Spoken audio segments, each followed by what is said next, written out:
45.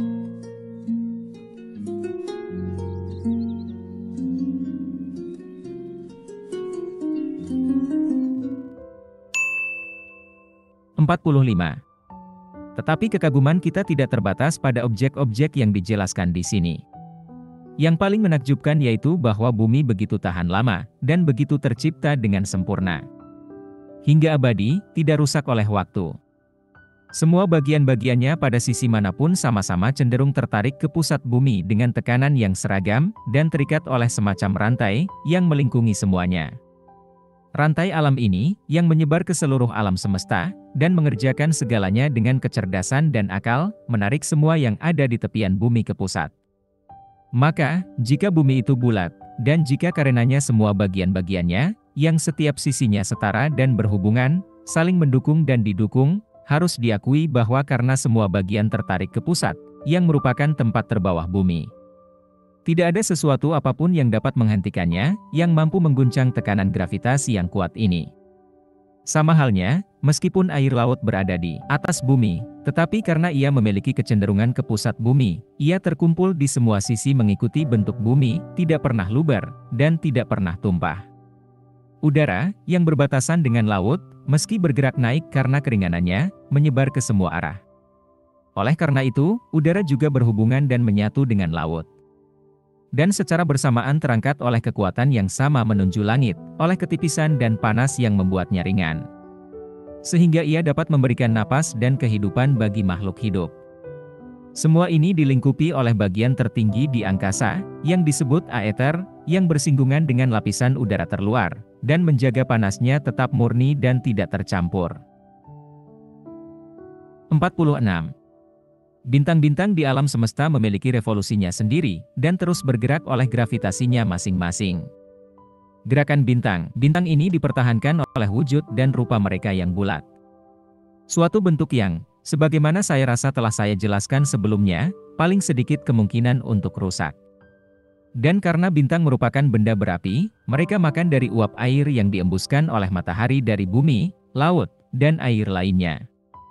Namun ketika uap-uap ini telah menutrisi dan memberi energi pada bintang-bintang, dan seluruh angkasa, mereka akan turun kembali untuk dihembuskan lagi.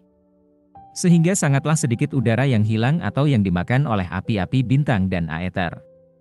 Oleh sebab itu kami kaum Stoik menyimpulkan, yang katanya Panaetius ragukan, bahwa seluruh dunia pada akhirnya akan habis dilahap oleh kebakaran besar di seluruh alam semesta.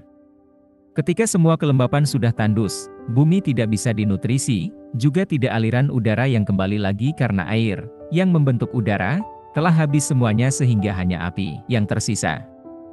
Dan dari api ini, yang merupakan suatu kekuatan hidup dan juga adalah Tuhan, dunia baru, akan muncul dan diperbarui dengan keindahan yang sama. Saya tidak bermaksud untuk tampak bertele-tele di hadapan kalian mengenai pembahasan bintang-bintang ini, dan terutama mengenai planet-planet itu, yang gerakannya, meski berbeda, begitu selaras. Saturnus, yang tertinggi, mendinginkan. Mars, terletak di tengah-tengah, membakar. Sedangkan Jupiter, yang berada di antara keduanya, memiliki cahaya dan panas yang sedang. Kedua planet di bawah Mars mematuhi matahari. Matahari sendiri mengisi seluruh alam semesta dengan sinarnya yang ramah. Dan bulan, diterangi oleh matahari, bermanfaat bagi perhitungan kehamilan, kelahiran, dan kedewasaan. Siapa yang tidak terkesan oleh hubungan di antara semuanya ini, kekompakan alam yang, katakanlah, bersekongkol demi keamanan dunia? Jika ada, saya yakin mereka tidak pernah merenungkan hal-hal ini. 47. Mari kita lanjut dari benda-benda langit ke benda-benda bumi. Apakah yang berada di dalam bumi yang tidak membuktikan kecerdasan alam? Pertama, mengenai tumbuh-tumbuhan, mereka memiliki akar untuk menopang batangnya, serta untuk menarik nutrisi-nutrisi dari dalam tanah untuk keberlangsungan hidup mereka. Batang mereka terbungkus kulit, yang menjaga mereka dari panas dan dingin. Pohon anggur yang kita lihat berpegangan dengan sulurnya, seolah menjadi tangan, dan memanjat sendiri seolah mereka bernyawa. Juga dikatakan bahwa tanaman anggur menghindari tanaman kol, dan jika kol ditanam di dekat anggur, pohon anggur akan menjauh seolah dari sesuatu yang berbahaya dan mematikan, dan tidak menyentuhnya sedikit pun. Tetapi betapa banyaknya ragam makhluk hidup. Betapa mengagumkannya kemampuan beradaptasi setiap jenis makhluk untuk melindungi dirinya sendiri. Sebagian terbungkus cangkang untuk bersembunyi, sebagian terselimuti bulu tebal, dan sebagian terlindungi oleh bulu-bulu tajam. Sebagian memiliki bulu seperti unggas, sebagian memiliki sisik. Sebagian dipersenjatai dengan tanduk, dan sebagian diberi sayap untuk melarikan diri dari bahaya. Alam juga telah menyediakan secara melimpah dan bebas, makanan yang sesuai bagi setiap makhluk hidup. Saya dapat menjelaskan dengan rinci mengenai susunan dan bentuk tubuh yang sedemikian rupa untuk menerima dan mencerna makanan. Karena semua bagian dalam tubuh mereka begitu tersusun dan teratur sehingga tidak ada yang tidak berguna, tidak ada yang tidak diperlukan untuk keberlangsungan hidup. Selain itu, alam juga telah memberi hewan-hewan ini selera makan dan indera, agar mereka bersemangat mencari makanan yang sesuai bagi mereka. Dan mampu membedakan mana yang beracun dan mana yang menyehatkan. Sebagian hewan mencari makan dengan berjalan, sebagian merayap, sebagian terbang, dan sebagian berenang. Sebagian makan dengan mulut dan gigi, sebagian mencengkeram dengan cakarnya, dan sebagian dengan paruhnya. Sebagian mengisap, sebagian merumput, sebagian menelan hidup-hidup, dan sebagian mengunyahnya. Sebagian begitu rendah sehingga mereka dapat dengan mudah mengambil makanan yang ditemukan di tanah, tetapi yang lebih tinggi, seperti angsa, bangau, dan unta, dibantu dengan leher yang panjang. Belalai diberikan kepada gajah, yang tanpanya, dengan tubuhnya yang besar, ia akan kesulitan mendapatkan makanan. 48. Tetapi bagi hewan-hewan yang hidup dengan memangsa hewan lain, alam telah memberikan kekuatan dan ketangkasan. Bahkan pada sebagian hewan, alam telah menganugerahi kecerdikan dan kelihayan. Seperti pada laba-laba, yang menjalin semacam jaring untuk menjebak dan menghancurkan apapun yang mengenainya. Sementara yang lainnya hanya berdiam diri menanti mangsa yang jatuh ke tempat persembunyiannya dan melahapnya. Kerang, dalam bahasa Yunani disebut pina, memiliki semacam persekutuan dengan udang besar saat mencari makanan. Pina memiliki cangkang besar yang selalu terbuka. Saat diberitahu oleh gigitan udang bahwa ada ikan-ikan kecil yang masuk, ia akan segera menutupnya. Dengan begini, hewan-hewan kecil ini, meski berbeda jenis, mencari makan bersama, dan menakjubkan apakah mereka bersatu karena kesepakatan bersama, atau alamlah yang menyatukan mereka sejak lahir. Ada juga ketetapan alam yang lebih menakjubkan, yaitu hewan-hewan air yang dilahirkan di darat, seperti buaya, penyu sungai, dan jenis ular tertentu, yang mencari air begitu mereka mampu merayap. Kita sering meletakkan telur bebek di bawah induk ayam, lalu anak-anak bebek mulanya dierami dan dipelihara oleh induk ayam layaknya induk mereka sendiri.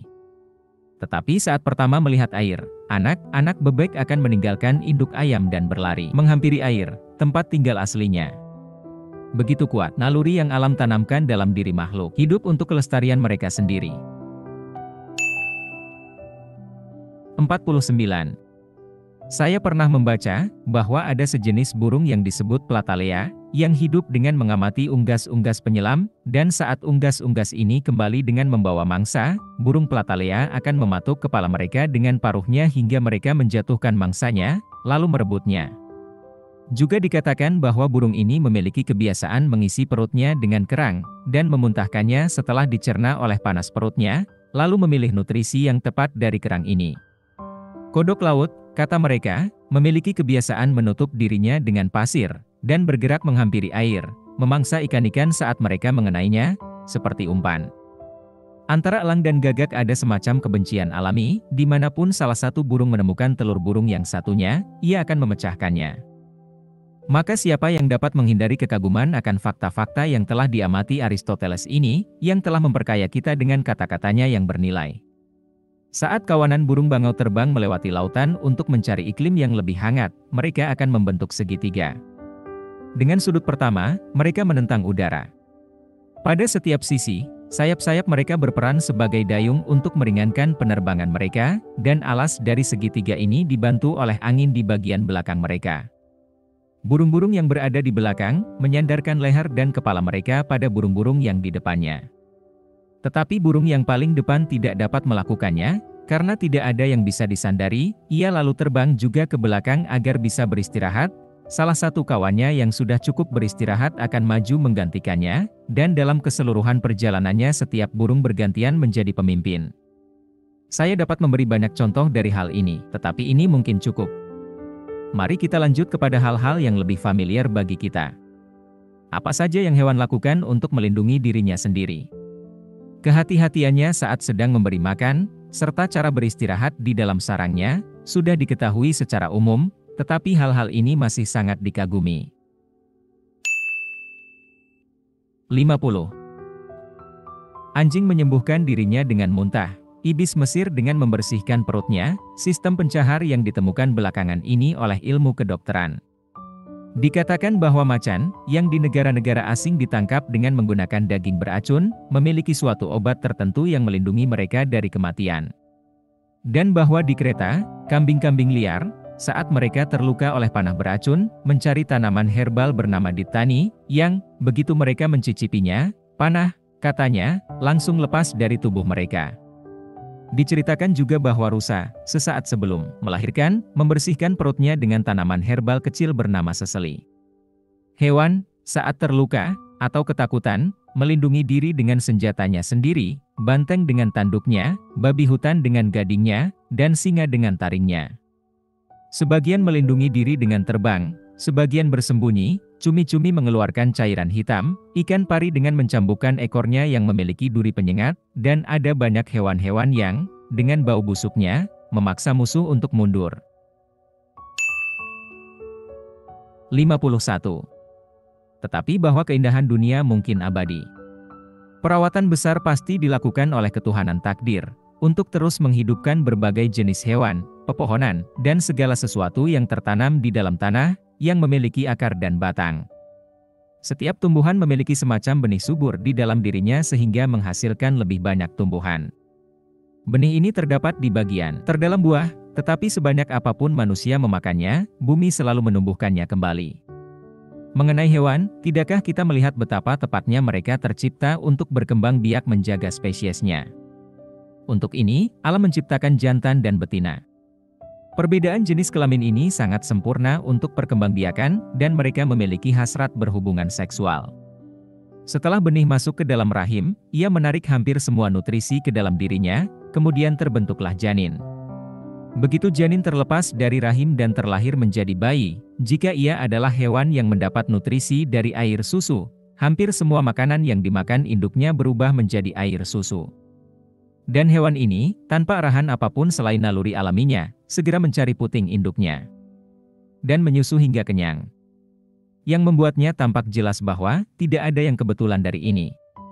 Tetapi hasil dari pemikiran dan kecerdasan alam adalah bahwa betina-betina yang melahirkan banyak anak, seperti babi dan anjing, memiliki banyak puting, dan hewan yang melahirkan sedikit anak memiliki sedikit puting. Hewan-hewan ini menunjukkan kasih sayang dalam memelihara dan membesarkan anak-anaknya hingga mampu melindungi dirinya sendiri. Mereka mengatakan, sungguh, bahwa ikan, setelah bertelur, meninggalkan telur-telurnya. Namun air menjaganya, dan menghasilkan anak-anak ikan dalam jumlah banyak. 52. Juga dikatakan bahwa kura-kura dan buaya, saat bertelur di daratan, hanya menutupnya dengan tanah, lalu meninggalkannya, sehingga anak-anak mereka menetas sendiri dan keluar dari tanah tanpa bantuan. Tetapi unggas dan burung-burung lainnya mencari tempat yang sunyi untuk bertelur, tempat mereka membangun sarang dengan hati-hati, agar menjadi tempat teraman bagi telur-telur mereka, yang begitu menetas, mereka akan melindungi anak-anaknya dengan sayap mereka, dari kedinginan atau dari panas matahari. Saat anak-anak burung ini mulai mampu menggunakan sayapnya, sang induk akan menemani dan mengajari mereka terbang, dan perawatan berhenti sampai di sini. Keterampilan dan kerja keras manusia, tentu saja dibutuhkan untuk kelestarian dan keselamatan hewan-hewan dan tumbuhan tertentu. Karena ada beberapa jenis hewan dan tumbuhan yang bisa punah tanpa perawatan dari manusia. Lagi pula, ada banyak sekali fasilitas alam yang ditemukan di tempat-tempat berbeda untuk membantu manusia mengolah bumi, dan memperoleh hasil yang ia butuhkan dengan berlimpah. Sungai Nil menggenangi Mesir, meluap dan membanjiri Mesir selama musim panas. Setelah surut, ladang-ladang menjadi lebih lembut dan subur untuk ditanami benih. Sungai Eufrat menyuburkan Mesopotamia, yang menjadikan, katakanlah, ladangnya selalu segar setiap tahun.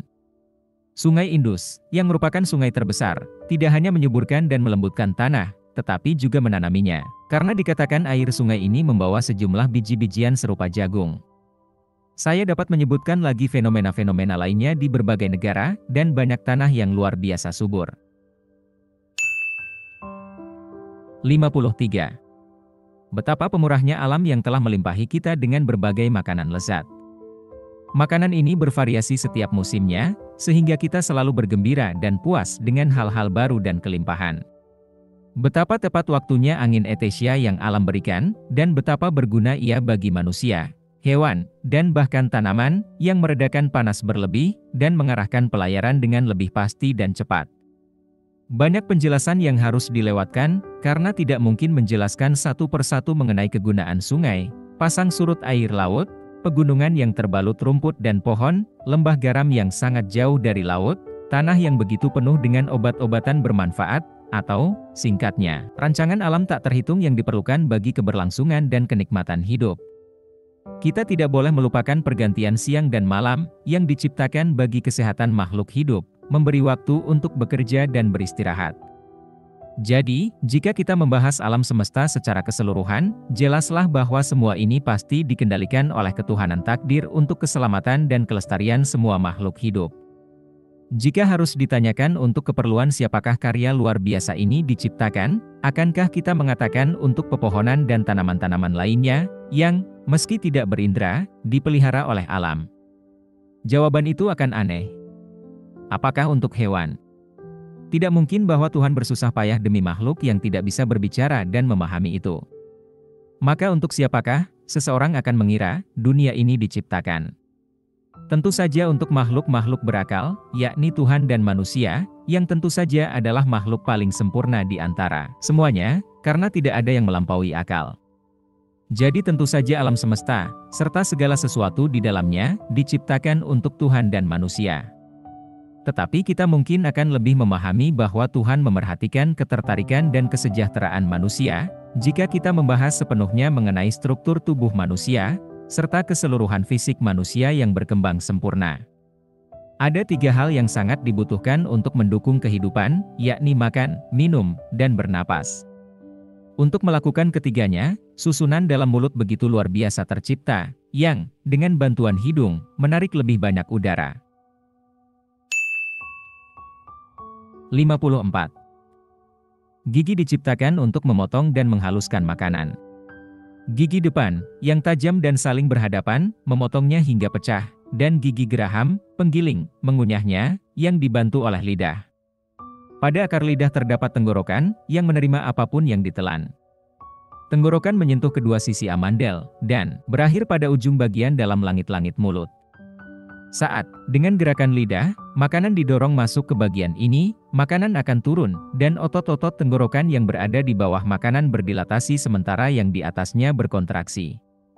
Batang tenggorokan atau trakea, sebagaimana para dokter menyebutnya, yang mencapai paru-paru, sebagai jalan masuk dan keluarnya udara yang kita hirup, dan karena ia memiliki lubang dekat akar lidah sedikit di atas bagian yang menyatu dengan tenggorokan, ia memiliki semacam penutup untuk mencegah pernapasan terhenti saat ada makanan masuk secara mendadak. Sementara perut, yang berada di bawah tenggorokan, menerima makanan dan minuman, sehingga paru-paru dan jantung menarik udara dari luar. Perut dibuat dengan sangat sempurna, hampir sepenuhnya adalah otot. Ia memiliki banyak lapisan dan serabut, dan menangkap apa yang diterimanya, baik padat maupun cair, hingga dihancurkan dan dicerna. Ia kadang berkontraksi, kadang berdilatasi. Perut mencampur dan mengaduk makanan, sehingga mudah diolah dan dicerna oleh tenaga panasnya, dan oleh udara diedarkan ke seluruh bagian tubuh. 55. Mengenai paru-paru, ia adalah benda yang lembut dan menyerupai spons, yang secara mengagumkan diciptakan untuk bernapas. Paru-paru secara bergantian mengembang dan mengerut untuk menerima dan mengeluarkan udara, sehingga kita bisa terus bernapas. Cairan, yang menjadi nutrisi bagi kita, terpisah dari makanan lainnya, melewati perut dan usus menuju hati, melalui jalur-jalur yang terbuka dan langsung, yang dimulai dari mesenterium menuju yang mereka sebut pintu masuk hati, pembuluh darah. Ada jalur-jalur lainnya dari situ, yang dilalui oleh makanan setelah melewati hati. Setelah empedu dan cairan-cairan yang diproses dari ginjal dipisahkan dari chyle, zat bergizi dari makanan, sisanya menjadi darah, dan mengalir ke pembuluh-pembuluh yang disebut pintu masuk hati tadi yang kepadanya semua jalur darah berdampingan. Chyle, setelah melewati semua ini lalu mengalir ke dalam vena, tercampur, dan, setelah dicerna dan disaring, melewati jantung. Dari jantung lalu diedarkan ke seluruh bagian-bagian tubuh melalui pembuluh-pembuluh darah yang banyak jumlahnya.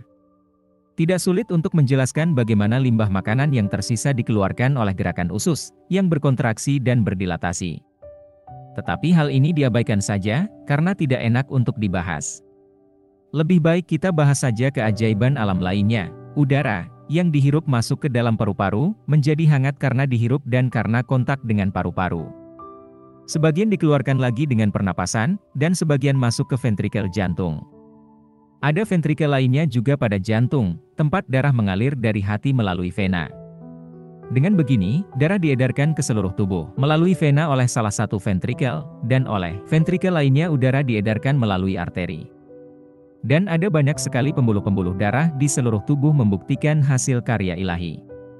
Mengapa saya perlu membicarakan tulang, penyokong tubuh, yang sendi-sendinya begitu mengagumkannya diciptakan untuk menjaga kestabilan, sehingga semua anggota tubuh dapat bergerak dan beraktivitas?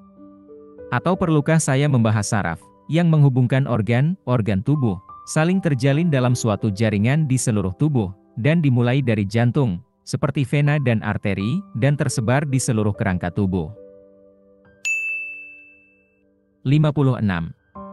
Banyak contoh yang bisa diberikan mengenai kemampuan alam dan kepedulian ilahi ini, begitu tekun dan begitu terampil, yang menunjukkan betapa istimewanya apa yang Tuhan anugerahkan kepada manusia.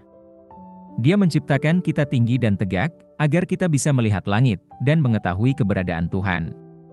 Karena manusia hidup tidak sekadar menjadi penghuni bumi, tetapi untuk menjadi, katakanlah, penonton benda-benda di angkasa, yang merupakan suatu hak istimewa yang tidak diberikan kepada makhluk hidup lainnya.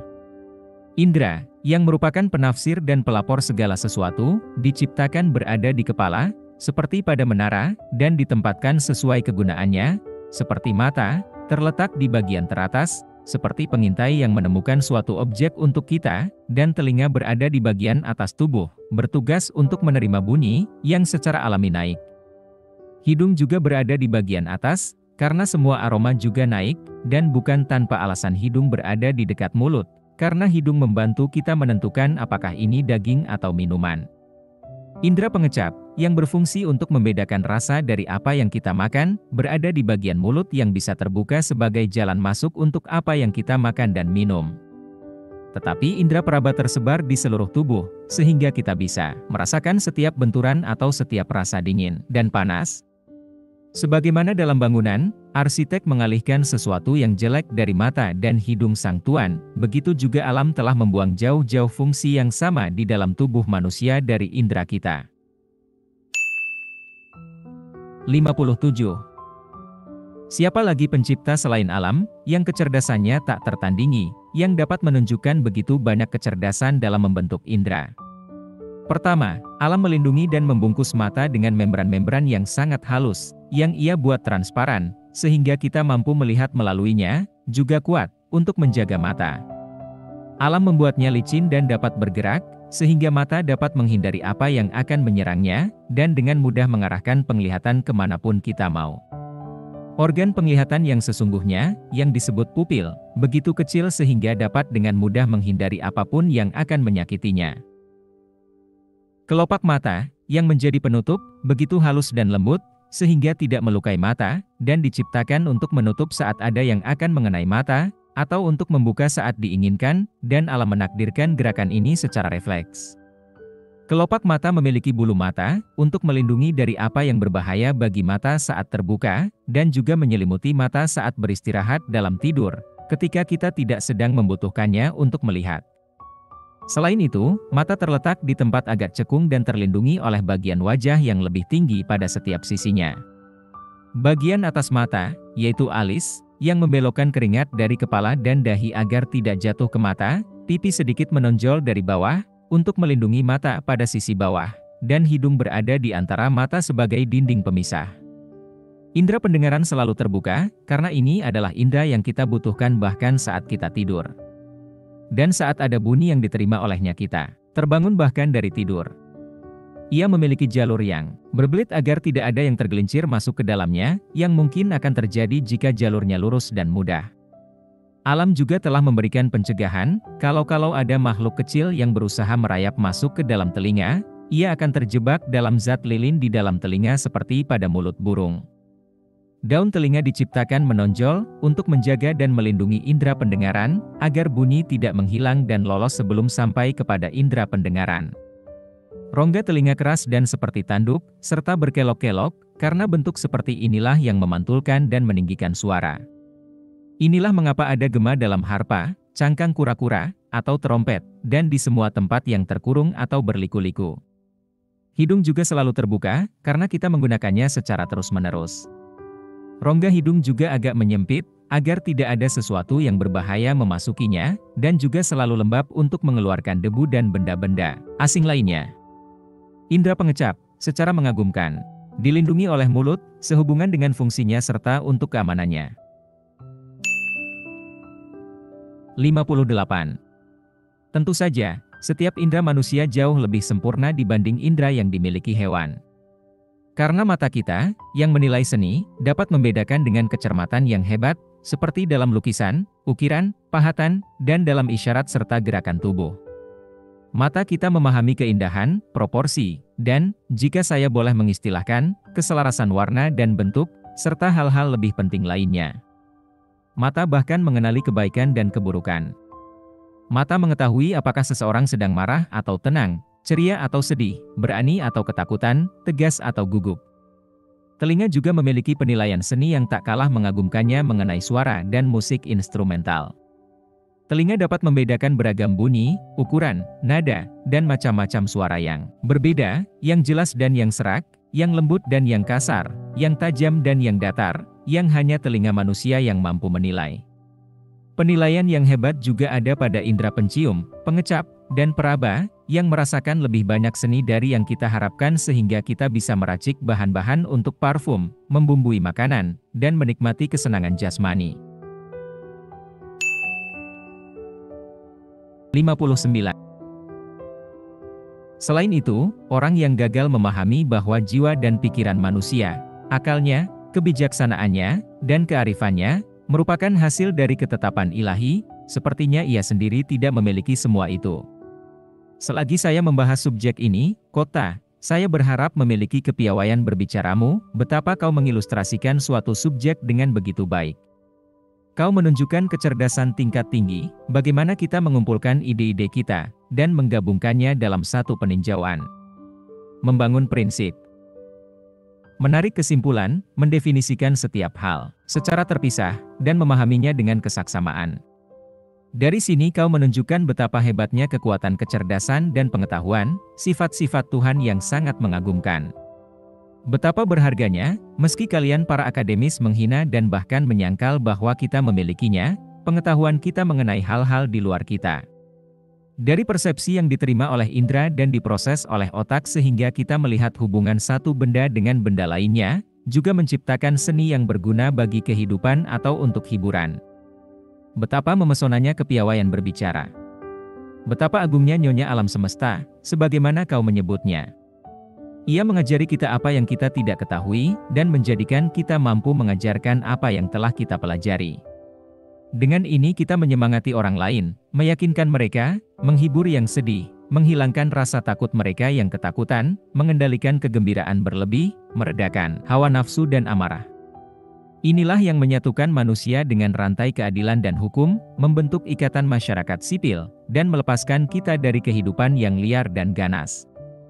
Ini akan tampak luar biasa, apalagi jika kita dengan saksama mengamati fakta-fakta betapa sempurnanya alam memberi kita kemampuan berbicara. Karena, pertama, batang tenggorok membentang dari paru-paru hingga bagian belakang mulut, dan melalui itulah suara, yang berasal dari otak, diantarkan. Lalu lidah terletak di dalam mulut, dikelilingi oleh gigi. Lidah melunakkan dan mengendalikan suara, yang jika tidak begitu akan diucapkan dengan tidak jelas, dan dengan mendorongkannya ke gigi dan bagian mulut lainnya, membuat bunyi-bunyi yang jelas dan tepat. Jadi, kami kaum Stoik, membandingkan lidah dengan tongkat penggesek alat musik, gigi sebagai senarnya, dan lubang hidung sebagai papan gema yang memantulkan bunyi senar. 60. Betapa cekatannya tangan yang alam berikan kepada manusia, dan betapa indahnya tangan-tangan itu menciptakan banyak seni. Karena, berkat fleksibilitas sendi-sendi, jari-jari kita dapat terbuka dan tertutup tanpa kesulitan. Dengan bantuannya, tangan bisa melukis, memahat, mengukir, serta memainkan alat musik bersenar dan seruling. Ini adalah seni untuk hiburan. Ada juga seni untuk kebutuhan, seperti mengolah tanah, membangun rumah, membuat kain dan pakaian, serta mengolah kuningan dan besi. Dari sini kita ketahui bahwa pikiran bertugas menemukan, indera untuk merasakan, dan tangan untuk mengerjakan, sehingga kita memiliki bangunan, mengenakan pakaian, hidup dengan aman, memiliki kota, benteng, tempat tinggal, dan kuil. Dengan kerja keras kita, yaitu, dengan tangan kita, beragam makanan tersedia. Karena, tanpa pemeliharaan, buah-buahan, yang dikonsumsi sekarang atau disimpan untuk dikonsumsi nanti, tidak akan dihasilkan. Selain itu, kita memakan daging, ikan, dan unggas. Menangkap sebagian, dan memelihara sebagian lainnya. Kita menaklukkan hewan berkaki 4 untuk kendaraan kita, yang kecepatan dan kekuatannya melengkapi kelambanan dan ketidakmampuan kita. Pada hewan-hewan itu kita menaruh beban, dan hewan lainnya digunakan untuk membajak. Kita memanfaatkan kecerdasan gajah dan penciuman tajam anjing untuk kegunaan kita sendiri. Dari dalam tanah kita menggali besi, yang diperlukan untuk pengolahan tanah. Kita menemukan lapisan tembaga, perak, dan emas yang tersembunyi, yang bermanfaat untuk digunakan serta indah sebagai perhiasan. Kita menebang pohon, dan menggunakan segala jenis kayu yang tumbuh liar dan yang ditanam, bukan hanya untuk menyalakan api untuk menghangatkan kita dan memasak daging, melainkan juga untuk membangun, sehingga kita bisa memiliki rumah untuk melindungi kita dari panas dan dingin. Dengan kayu juga kita membangun kapal, yang membawakan kita bahan yang kita perlukan untuk hidup. Kita adalah satu-satunya makhluk hidup paling hebat yang dapat mengelola dan mengendalikan apa yang alam telah berikan, seperti laut dan angin. Lalu dari lautan kita mendapat banyak sekali hal yang bermanfaat. Kita adalah pemilik sejati dari apa yang bumi hasilkan. Kita menikmati pegunungan dan dataran. Sungai dan danau adalah milik kita. Kita menebar benih dan menanam pohon. Kita menyuburkan bumi dengan menyiraminya. Kita menahan, mengarahkan, dan mengendalikan aliran sungai. Singkatnya, dengan tangan kita, kita berusaha, dengan pekerjaan kita yang beragam di dunia, menciptakan, katakanlah, alam kedua. 61. Tetapi apa yang harus saya katakan mengenai akal manusia? Pernahkah ia mencapai angkasa? Dari semua makhluk hidup, hanya manusia yang telah mengamati perjalanan bintang-bintang, terbit dan terbenamnya. Hari, bulan, dan tahun ditentukan oleh manusia. Manusia memprediksi gerhana matahari dan bulan, dan meramalkannya di masa depan, memprediksi besarnya, durasinya, dan waktu tepatnya. Dari pemikiran terhadap hal-hal ini, otak sampai pada pengetahuan mengenai Tuhan, pengetahuan yang menghasilkan ketakwaan, yang terhubung dengan keadilan, dan semua sifat baik lainnya, yang menghasilkan kehidupan yang bahagia, yang serupa dan setara dengan kehidupan bahagia Tuhan, kecuali dalam hal kekekalan, yang memang tidak ada hubungannya dengan kehidupan yang bahagia. Dalam menjelaskan ini, saya rasa saya telah cukup menunjukkan kelebihan manusia dari makhluk-makhluk hidup lainnya. Dari sini dapat dipahami, bahwa baik bentuk dan penempatan anggota tubuh manusia maupun kekuatan pikiran dan pemahamannya, tidak mungkin merupakan hasil dari kebetulan. 52. Sekarang saya akan membuktikan, dengan menyimpulkan, bahwa segala sesuatu di dunia ini yang berguna bagi kita memang diciptakan untuk kita. Pertama, alam semesta diciptakan untuk Tuhan dan manusia, dan segala sesuatu di dalamnya disiapkan dan dirancang untuk digunakan oleh kita. Karena alam semesta adalah tempat tinggal bersama bagi Tuhan dan manusia, karena hanya Tuhan dan manusia makhluk berakal dan hidup berdasarkan keadilan dan hukum. Jadi, sebagaimana kota Athena dan Lakedaimon dibangun untuk warga Athena dan Lakedaimon, dan sebagaimana segala sesuatu yang ada di sana dikatakan milik mereka, maka sewajarnya segala sesuatu yang ada di alam semesta dapat dikatakan milik Tuhan dan manusia, dan hanya untuk mereka. Selanjutnya, meskipun revolusi matahari, bulan, dan bintang penting bagi kepaduan alam semesta, mereka juga bisa dianggap sebagai objek-objek yang dirancang untuk pemandangan dan bahan perenungan manusia. Tidak ada pemandangan yang tidak mungkin memuaskan mata. Tidak ada yang lebih indah, atau lebih layak untuk menggunakan akal dan kecerdasan kita. Dengan mengukur perjalanan benda-benda angkasa ini, kita menemukan musim-musim yang berbeda, durasi dan pergantiannya, yang, jika hal-hal ini hanya diketahui manusia, berarti ini juga diciptakan hanya untuk manusia. Apakah bumi menghasilkan buah-buahan dan padi-padian yang begitu melimpah dan beragam untuk manusia atau untuk hewan? Buah anggur dan pohon zaitun yang melimpah dan menyenangkan ini benar-benar tidak berguna bagi hewan. Hewan tidak mengetahui kapan saatnya menebar benih, menanam, atau menuai hasilnya di waktu yang tepat dan memetik buahnya, atau menyimpan dan mengawetkannya. Hanya manusia yang mampu merawat dan memanfaatkan tanaman-tanaman ini.